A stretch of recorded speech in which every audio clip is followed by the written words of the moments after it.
Reach. This is our CD. It's called Pray. We just put it out. This is what this shindig is all about.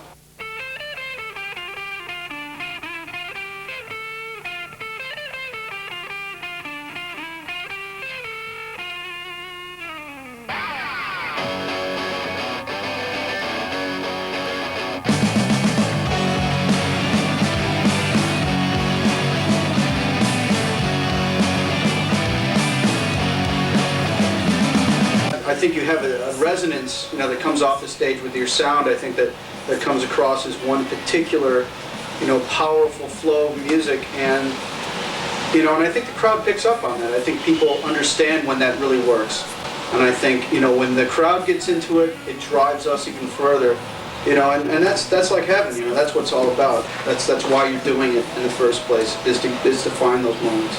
It's a way of expression that transcends the very limited vocabulary of most human beings. So it's really a powerful thing that you really have to get out as a release.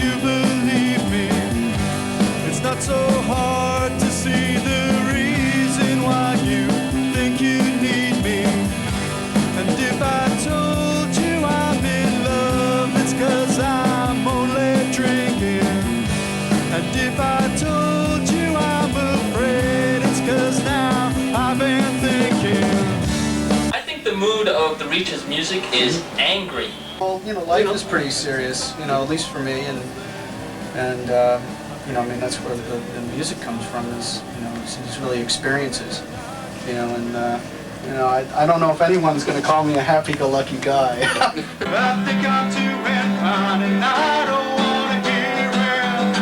I think I crossed that line and I don't want to know why.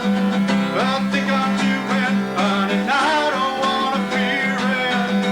I think I'm too fine, yeah, yeah.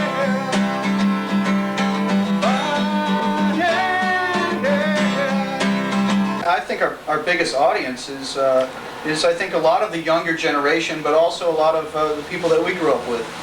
It's not just songs about anger and bucking the system and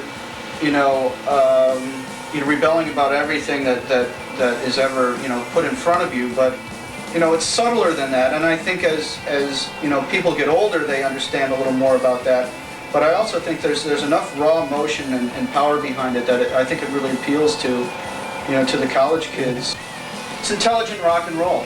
It's insightful. I think it's not too subtle that most people are never going to understand what it's all about.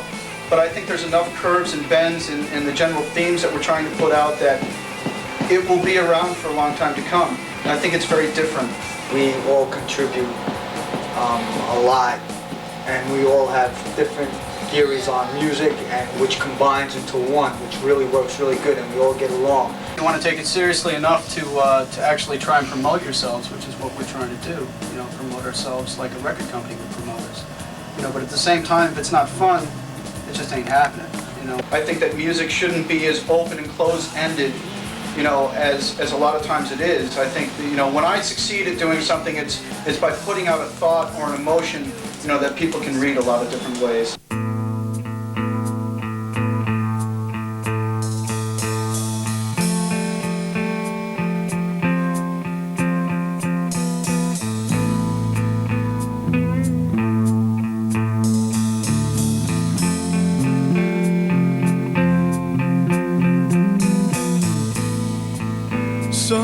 Sometimes I don't know why I can't leave it alone. Sometimes it's definitely art. Mm-hmm. I wouldn't even pigeonhole it in anything as strict as that. Mm-hmm. As an impressionistic art, I guess to a large extent it is. It's very free form and flowing. And I think everyone, uses a different paintbrush to really create, on the canvas what we do on stage. And, from that respect, I guess you could call it that. There's a lot of a texture to what we're doing now. And I think that's something that we've always kind of, tried to attain. I think when you really develop the tension and captivate a crowd is when you can really get the highs and lows. I feel it's very important to keep new music coming out. Yeah. It keeps, your audience interested. You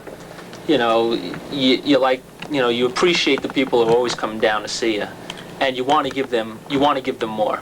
And you just feed off it. One of the things about doing it is that, if you're always getting further and further along, if you're always getting better and better, that's the motivation to do it.